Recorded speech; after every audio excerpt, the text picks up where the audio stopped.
Hello and welcome. My name is Don Lee Daniels. Some of you may remember me as Swami Jnanananda Saraswati, and I am the Astral Monk. Whether you're watching this on YouTube, listening on Apple Podcasts, Spotify, or wherever you get your podcasts, I'm glad you're here, truly. For over 40 years, I've been exploring consciousness beyond the body through advanced meditation, conscious out-of-body experiences, and the awakening of Kundalini Śakti, the underlying force that the mystics of every tradition have always known. What you're about to hear is an issue of my newsletter, Listening at the Edge of Consciousness, published every Saturday at theastralmonk.com. If you're not yet a subscriber, I invite you to join us. It's free. The link is in the description below and in the show notes. What I want to share with you today is an experience I had recently that shows that meditation, higher states of consciousness can happen anywhere, anytime. So today I want to take you somewhere you may never have expected to find a spiritual teaching, a grocery store in Florida, and show you that pure consciousness is not waiting for you at the end of a long road of practice. It is here. It is now. And it's one breath away. I was in the grocery store the other day, picking up a few items. Nothing remarkable about the errand, when something began to happen that, after 40 years of practice, I no longer have to initiate. I found my breath was lengthening on its own. The mantra that has lived inside me for decades quietly resumed its rhythm, and I practice the Hamsa mantra, one of the mantras that I trained in for many, many years. Hum on the inhalation and Sa on the exhalation. Hum means I, and Sa means am. I am. I am. I am. And I was at the grocery store, just simply walking around grabbing groceries. And the grocery store, without changing at all, was becoming something extraordinary. Not because anything in the store had shifted. The fluorescent lights were still fluorescent. All the products were still engineered on the shelves to capture your attention. The other shoppers were still navigating their carts with the mild distraction of people running errands on an ordinary afternoon. What was shifting, though, was my awareness. It was expanding quietly, naturally, until I could see what was already there, had always been there, hidden in plain sight. Consciousness, dancing in the grocery aisles, moving among the products, alive in the faces of every person I passed. Divinity, wearing the disguise of an ordinary Tuesday. Actually, it was Wednesday. And this is what I've come to understand after a lifetime of practice. Every single day, every moment really, is an experience of the divine. The moment we begin to see the consciousness that lives inside every other human being, when that seeing opens, something happens in the heart. It expands. It recognizes itself in the other. And the grocery store becomes, without any exaggeration whatsoever, a sacred space. William Blake wrote many years ago of seeing the universe in a grain of sand, a heaven in a wild flower. He wasn't speaking in metaphor. He was describing exactly this, a mode of perception in which the infinite becomes visible through the surface of the ordinary. The grain of sand doesn't change. The wildflower doesn't change. The seeing changes, and with it, everything. This is what Hamsa, the Hamsa practice, becomes over years of practicing it. It's not something you do. It's something you are.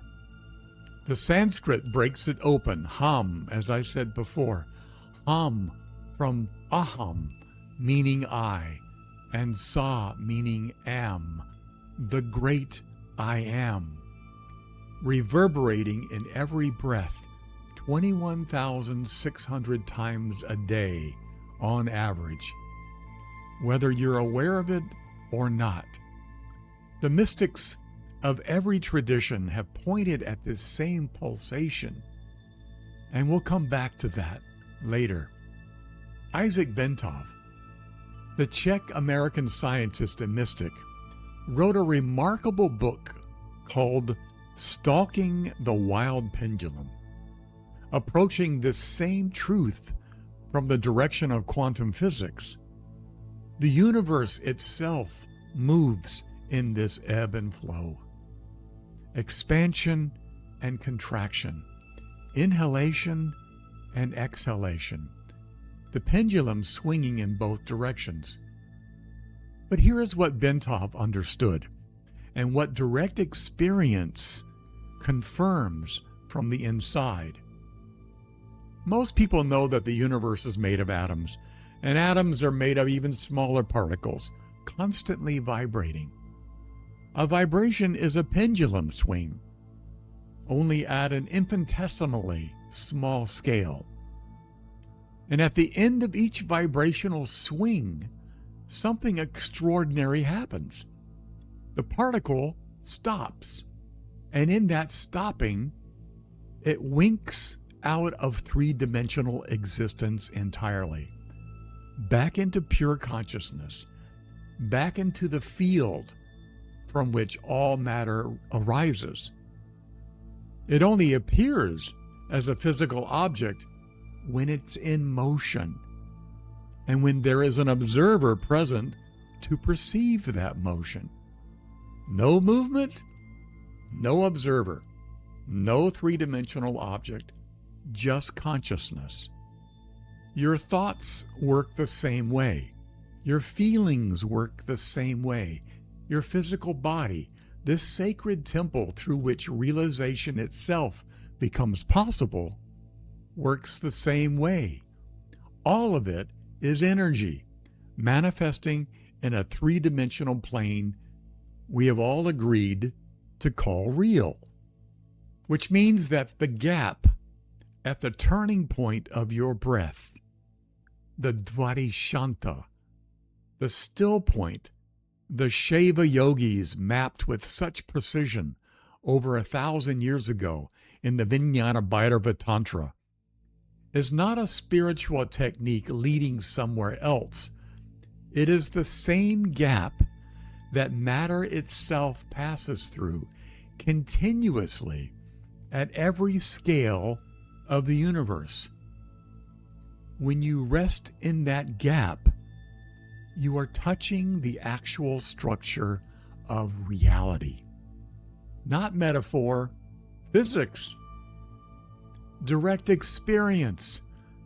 The same truth from three different directions. Direct experience reshapes your reality. And this is the core of everything I teach. At the natural turning point of each breath, the precise moment where the inhalation has completed itself and has not yet become an exhalation, and again, where the exhalation has emptied and has not yet begun to fill, there is a gap, a still point. It's not a pause you create.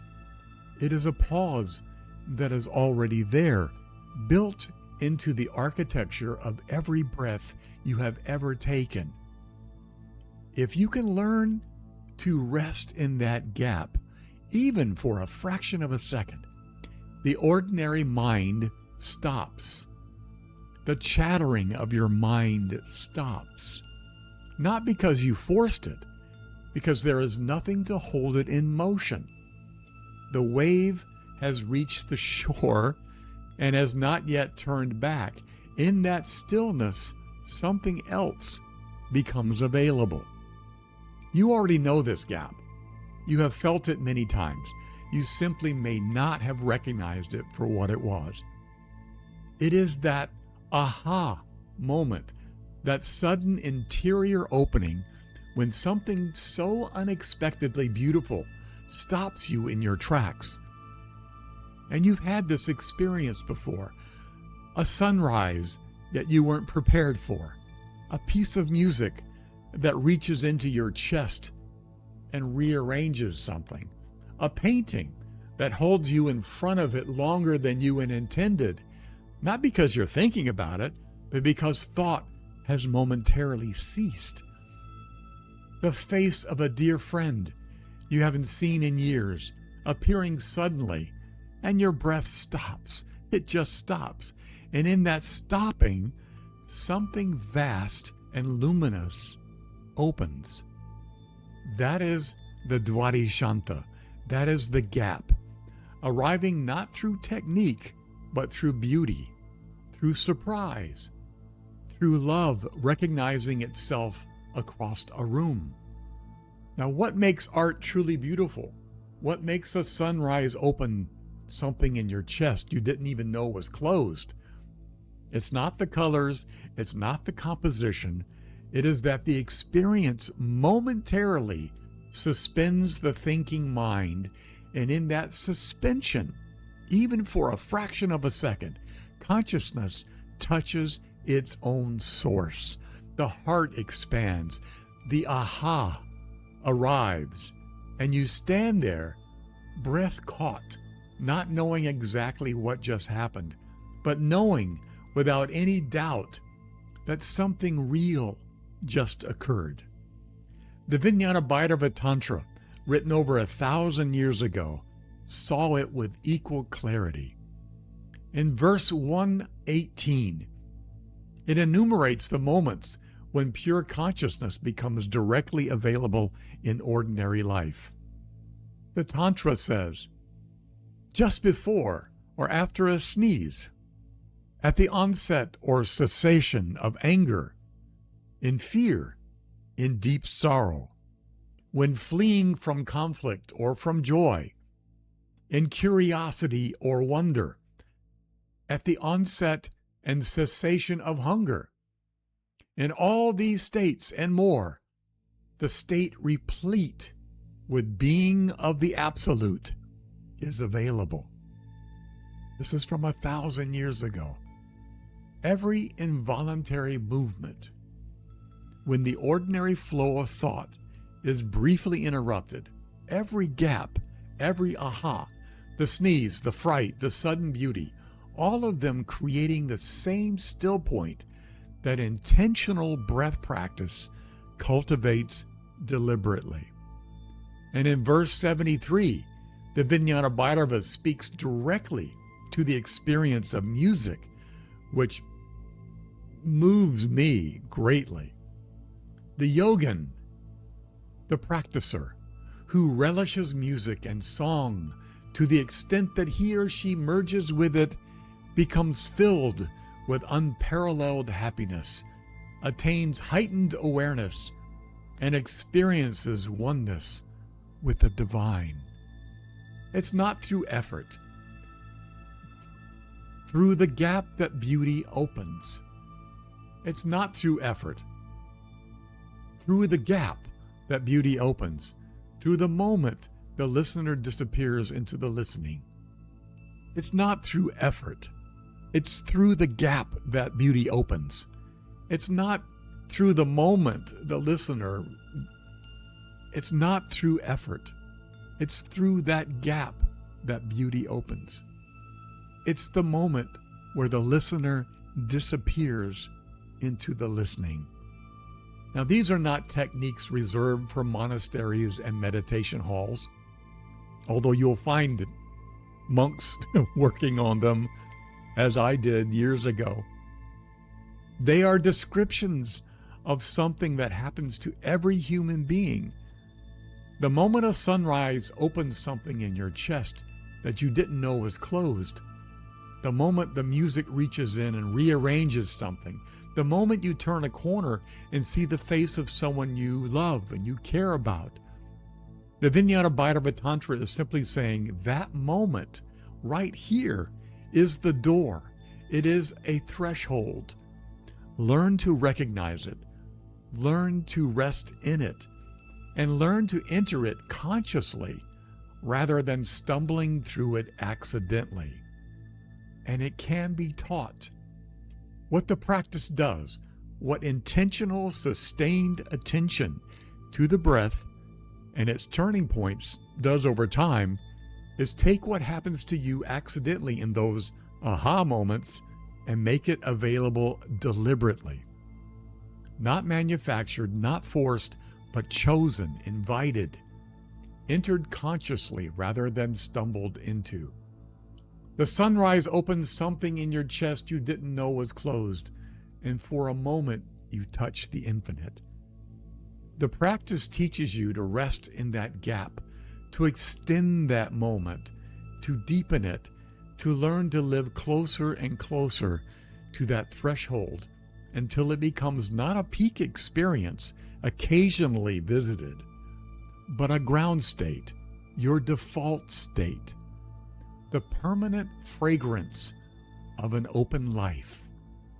This same practice, taken to the very edge of sleep, watching the breath, resting in the dvādaśānta, letting those still points lengthen, becomes the doorway into what the yogis called the Tandra state, that luminous threshold between waking and sleep where the deepest teachings arrive not as concepts, but as direct experience.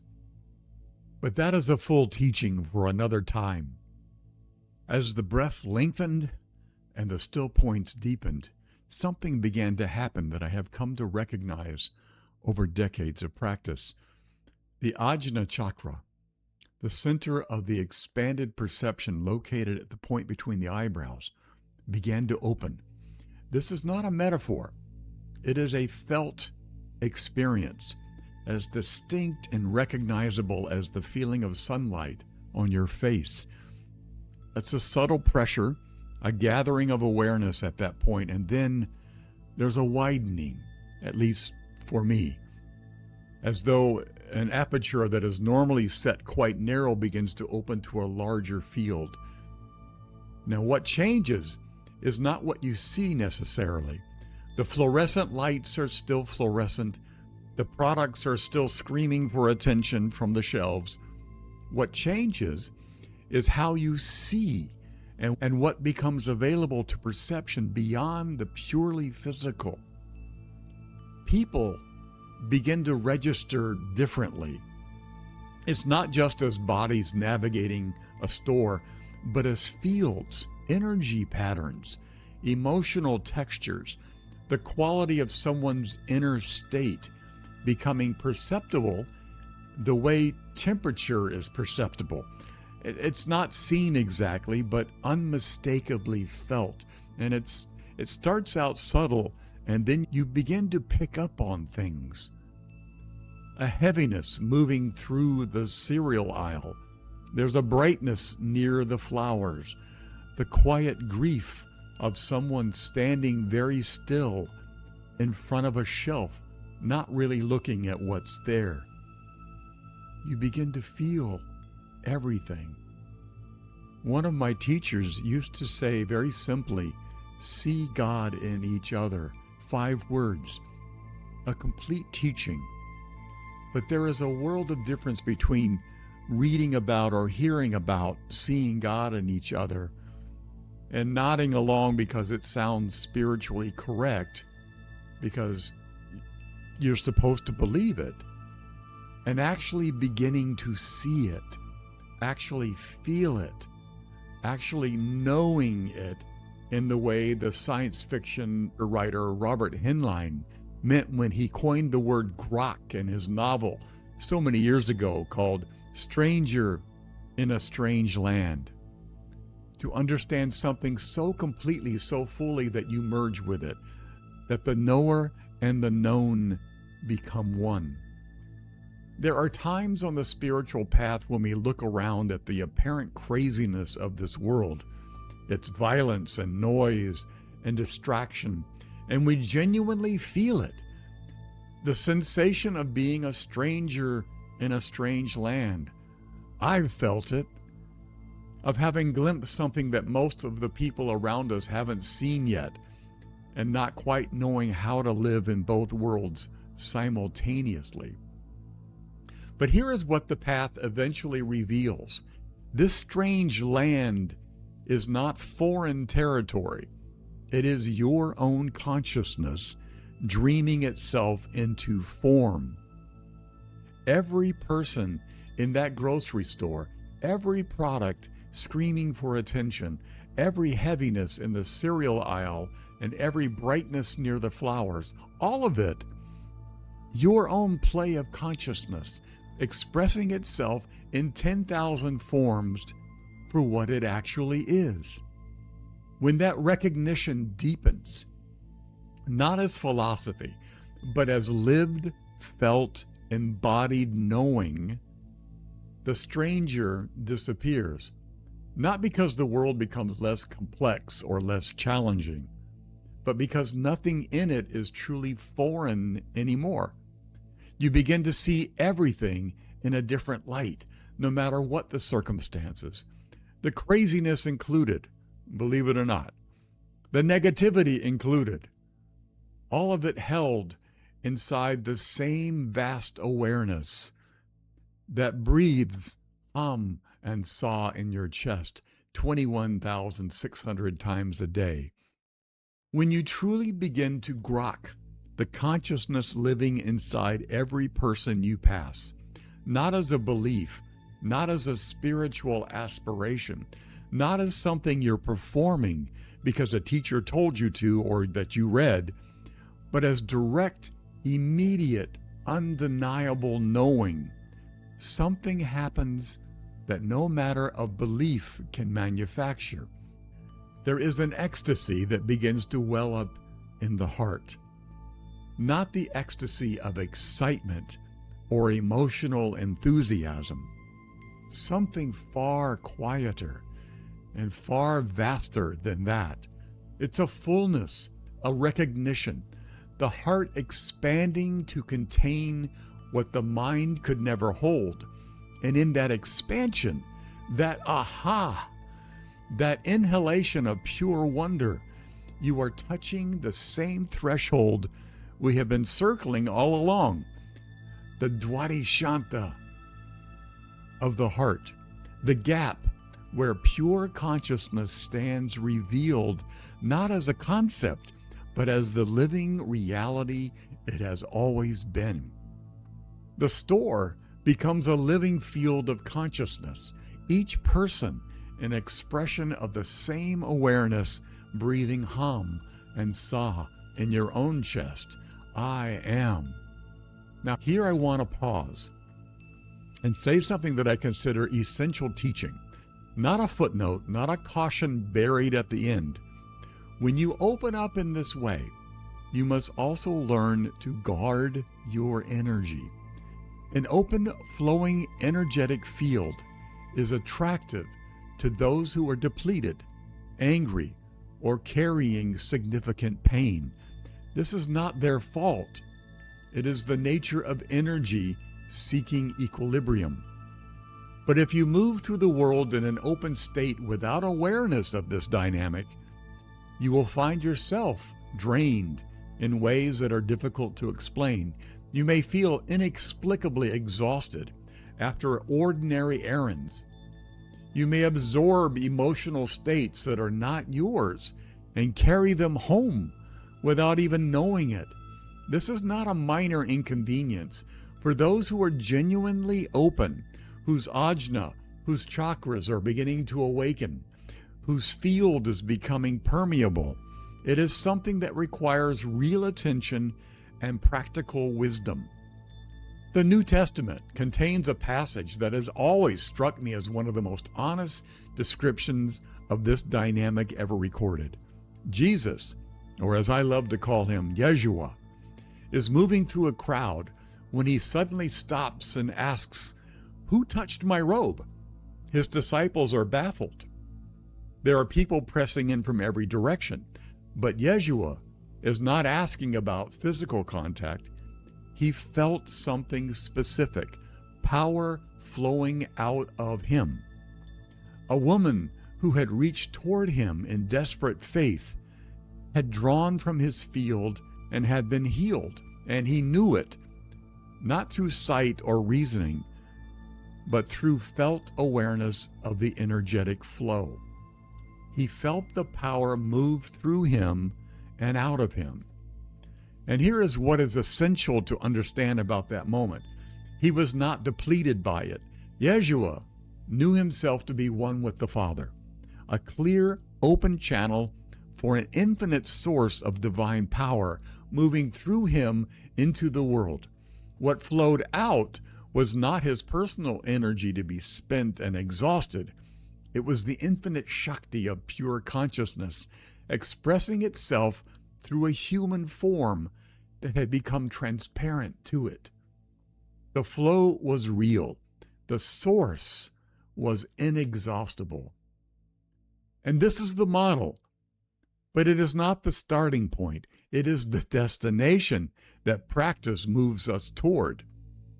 Until we are rooted that deeply in the infinite source, until the channel is that clear and that stable, we must be practical and self-aware. We must know when our energy is being drawn upon.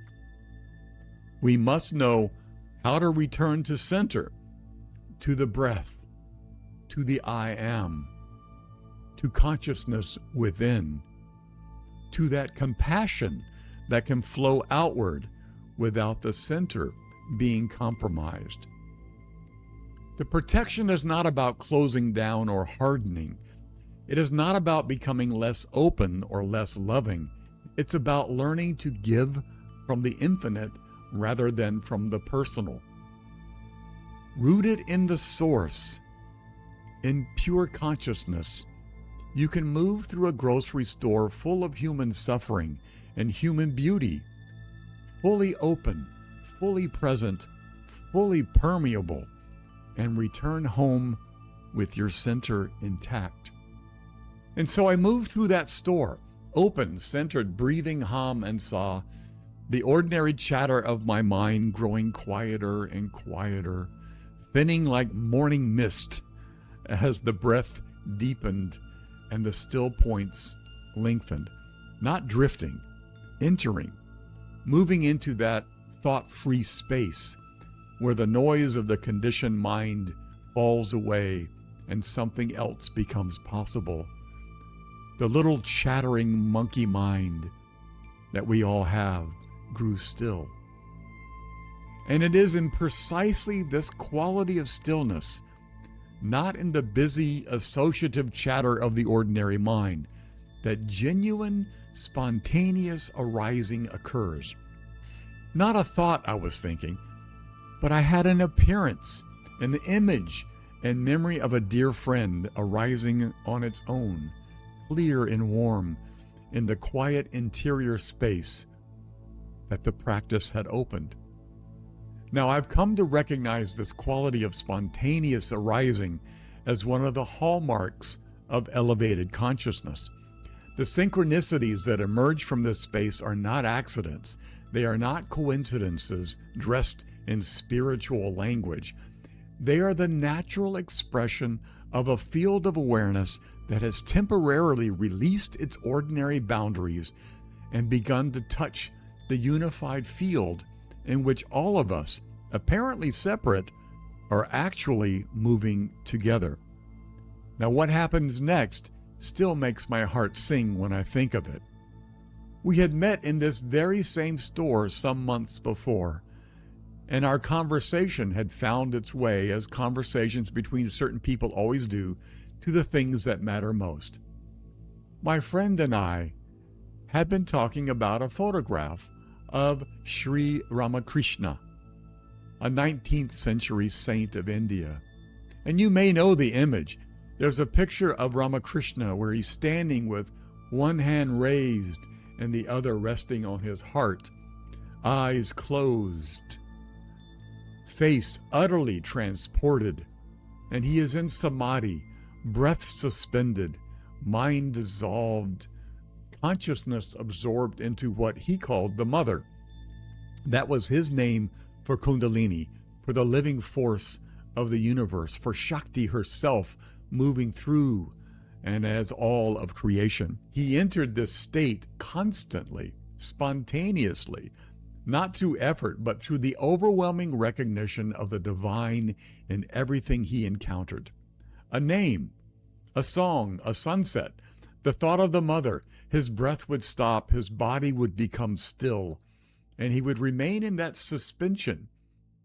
It's called kumbhak in Sanskrit, that arrived not as technique, but as grace, sometimes for hours.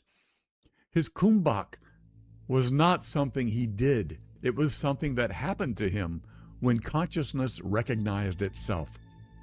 And there is a story about Ramakrishna that I have always loved. There was a great yogi named Totapuri that had come to visit him. Now, Totapuri was the accomplished one, a master of traditional Patanjali yoga, disciplined, rigorous, capable of entering deep states of samadhi through years of sustained practice.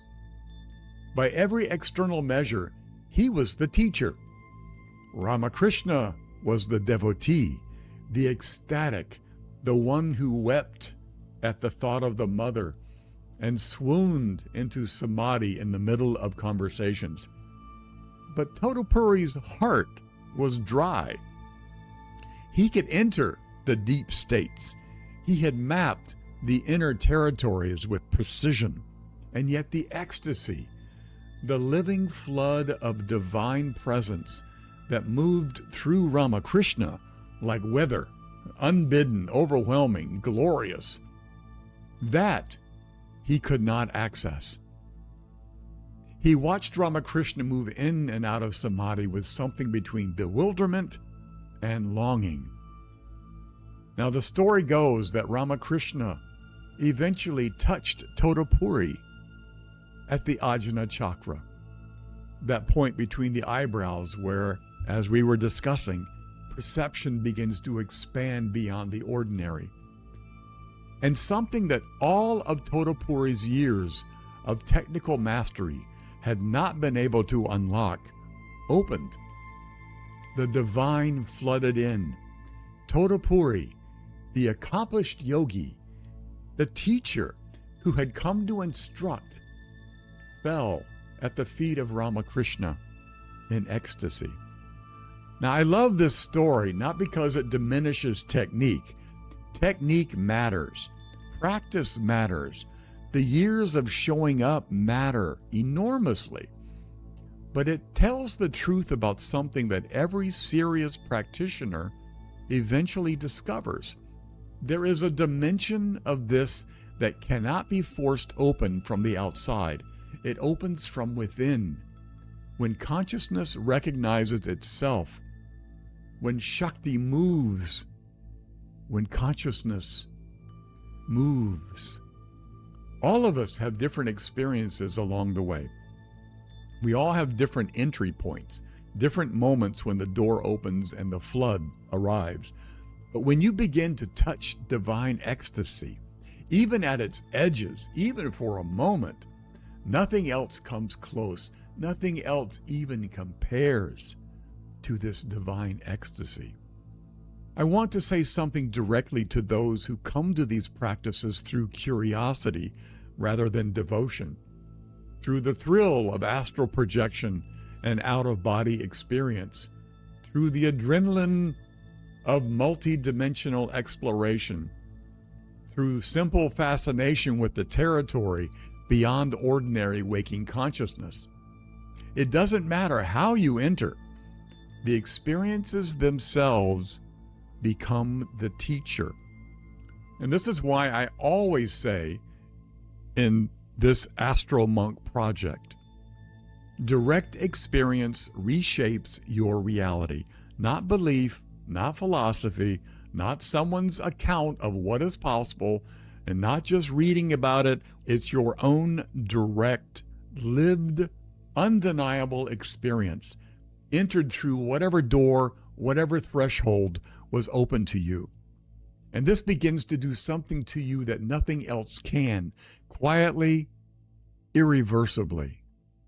Every genuine excursion beyond the ordinary boundaries of the physical self begins to show you from the inside that you are not what you thought you were, that the walls are not where you believe them to be, that consciousness does not end at the boundary of the body or the boundary of even this dimensional plane, the 3D plane. Each experience, even the ones that feel more like adventure than revelation, chips away at the foundational misunderstanding that has caused human beings to suffer since the beginning. The belief that we are small, limited, bound. We are not. We are pure consciousness, currently expressing as a human being. Currently, not permanently, not essentially. The human form is real, and it deserves care and reverence. It is also temporary. This body will age. It will eventually go. But what you are building through these practices, the direct knowledge of your own unlimited nature, that does not go anywhere. This is why the great Shiva declaration resonates so deeply within me. And the Sanskrit says, Siddhaha Swatantra Bhavaha. It's in the Shiva Sutras. A Siddha, or an awakened, realized being, lives in absolute freedom. And I would also add, absolute ecstasy. Not as a peak experienced, occasionally visited, but as the ground state, your default state of being. My friend and I had stood in that same grocery store and had laughed together about that photograph, not irreverently, but with the laughter of longing and recognition. This, we had both said, this is the state we both wanted and that we are moving towards. To move through this world, all worlds, seeing everything saturated with Śakti, with grace, eyes open, breath occasionally still, the scintillating blue light of consciousness visible everywhere, in the faces of strangers, in the ordinary objects of daily life, in the fluorescent lit aisles of a grocery store in Florida. Not the mundane world as something to transcend or escape from. This very world transfigured, lit up with divine consciousness, seen clearly for what it actually is. That conversation was alive in my mind as I turned the corner into the produce section. And there he was, looking up at me with a wide smile. We greeted each other with the particular warmth of those who know what is actually happening beneath the surface of things. And in that moment of recognition, his face appearing suddenly, unexpectedly, in the space my practice had already opened, something accelerated. The expanded state I had been moving through the store intensified in an instant. The mind, already quiet, went completely still. And what flooded in was not thought, not excitement, not the ordinary joy of bumping into someone you love, but something vaster and quieter than all of that, great joy, ecstasy, the aha of two fields recognizing each other, each making the other burn a little brighter. This too is a dvādaśānta, an opening, the gap between one moment and the next, when the unexpected surprise of a dear friend's face stops everything, and in that stopping, pure consciousness stands briefly, luminously revealed. My heart was happy. There is something I want to add that I have not yet said. This dear friend, this well-known teacher, whose work has touched millions, I first met him in 1978. He was already an established practitioner then, years into his own path, a devoted disciple of the great Swami Yogananda's lineage, older and further along the road than I was. I was not yet a monk. I was a young man whose kundalini had recently awakened with a force I had no framework to contain, consciousness blazing, out-of-body experiences arriving unbidden, flights into realms I had no map for. I was weeks away from selling everything I owned, my car, my plans, my idea of what my life was going to look like, for a one-way ticket to India. I needed to find a teacher who could help me understand what was happening to me, someone who had been where I was going. We met in that charged moment, his path already deepening, mine just catching fire. And then life moved the way life moves. Different roads, different teachers, different continents. I went to India, eventually took my vows, became a monk of the Saraswati order 2 years later in 1980. Each of us went further into our own tradition, following the thread wherever it led for decade after decade after decade. And then a grocery store in Florida, nearly 50 years later, two men who have actually lived the path, standing in the produce section, laughing about Ramakrishna swooning into samadhi. The young man who sold his Firebird, his car for a one-way ticket to India. The established practitioner who was already deep in his own tradition when they first met. Both of us somewhere closer now, perhaps, to what we always were moving towards. Different lineages, different decades, different rivers, arriving as they always do at the same ocean. This is what the path does.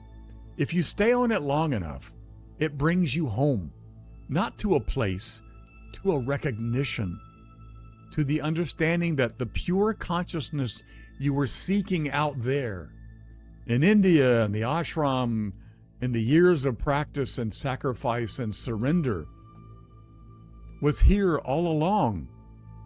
It was you all along. Two old friends, the produce section, laughing, swooning a little, hearts full. What joy. Before enlightenment, chopping wood, carrying water. After enlightenment, chopping wood, carrying water.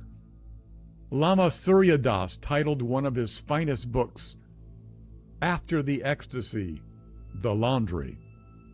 I love that title with everything I have because it tells the truth about where the real practice lives. Not in the cave, not on the retreat, not in the extraordinary moment carefully arranged for maximum spiritual effort. It's in the laundry. It's in the grocery store. It's in the errand that appears to have nothing whatsoever to do with anything sacred. And this is the understanding that grounds everything I teach in the Astral Monk Project. What happened to me in that grocery store? The breath lengthening on its own, the dvādaśānta opening, the ajna awakening, the field expanding, the spontaneous appearance of a dear friend, the ecstasy welling up in the produce section next to the organic carrots was not a lucky accident. It was the natural fruition of practices I have been living for over 40 years. Practices that are available to you. The three core areas of the astral monk exist precisely because they work together, not as separate techniques, but as different expressions of the same awakening force, each one amplifying and igniting the others. So 1, astral projection and conscious out-of-body experiences, multidimensional exploration, begins to show you from the inside that you are not your body, not your mind, not the small and limited self you have been conditioned to believe you are. Every genuine excursion beyond the physical body chips away at that foundational misunderstanding. You return changed, expanded, less convinced by the walls. 2, advanced meditation. The deep states of Tantra, Turiya, Samadhi, Nirvana takes that expansion and gives it roots. The dvādaśānta, that opening of the gap we explored today, is a doorway, a threshold into these states. The still point between breaths. The gap where the ordinary mind releases its grip and something vast and luminous stands quietly revealed. These states are not reserved for just monasteries or ashrams or in spiritual retreats. They are available in the grocery store in Florida on an ordinary Wednesday afternoon. And Kundalini and Śakti awakening, the third core value that I talk about. The underlying force the mystics of every tradition throughout the world have known is the living power beneath all of it. The fire that was blazing in me when I sold my Firebird for a one-way ticket to India. The force that moves through Ramakrishna and stopped his breath at the thought of the mother. The energy that the Vijñāna Bhairava Tantra from 1,000 years ago has been mapping for so long. When this force begins to move consciously through your life, through your practice, through your breath, through your encounters in ordinary places, everything changes. Not someday, now. These three practices synergistically ignite each other. Astral projection, out-of-body experiences, opens the boundaries. Deep meditation increases that stillness, that awareness, and opens everything. Kundalini and Śakti provides the living fire that makes all of this possible. Together, they do something that no single practice can do alone. They begin to permanently reshape the way you experience reality. Not as a belief, not as a philosophy, as direct experience. So I say again, direct experience reshapes your reality. And this is the heart of everything I teach and what I want you to understand. In the newsletter issues ahead, we will go deeper into each of these areas. The mechanics of conscious out-of-body experience, the specific practices that open the deep meditative states, the signs and stages of Kundalini awakening, and how to navigate them wisely. We will continue to explore the extraordinary teachings of the Vijñāna Bhairava Tantra, the Shiva Sutras, and the living tradition of non-dual Shaiva Tantra, not as an academic subject, but as living maps for direct experience. The grocery store is full of Śakti, so is the laundry, so is your home, so is the perfectly ordinary moment you are living right now, reading these words or hearing these words or seeing this video. The door is never locked. The entry fee is a single conscious breath. None of it is ordinary. None of it has ever been ordinary. What I've shared with you today is not the end of the experience. It's the beginning of your direct experience of it. Don't take my word for it. Don't believe it because I said it. Go inward. Do the practice. Let the experience speak for itself. That is the entire point. That has always been the entire point. Direct experience reshapes your reality.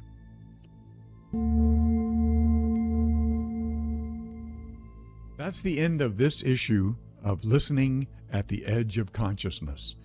The most important thing you can do right now is subscribe to the free weekly newsletter at theastralmonk.com. Every Saturday, a new teaching arrives in your inbox. Direct experience, ancient wisdom, modern technology, and practical guidance for exploring consciousness beyond the body and deep within. It's free. If you're watching on YouTube, please subscribe to the channel and hit the notification bell. If you're listening on Apple Podcasts, Spotify, or wherever you get your podcasts, please follow the show. And if this teaching moved you, a review helps more people find their way here. The journey continues at theastralmonk.com. We're just beginning. Dive inward and fly free. I'm Don Lee Daniels, the Astral Monk.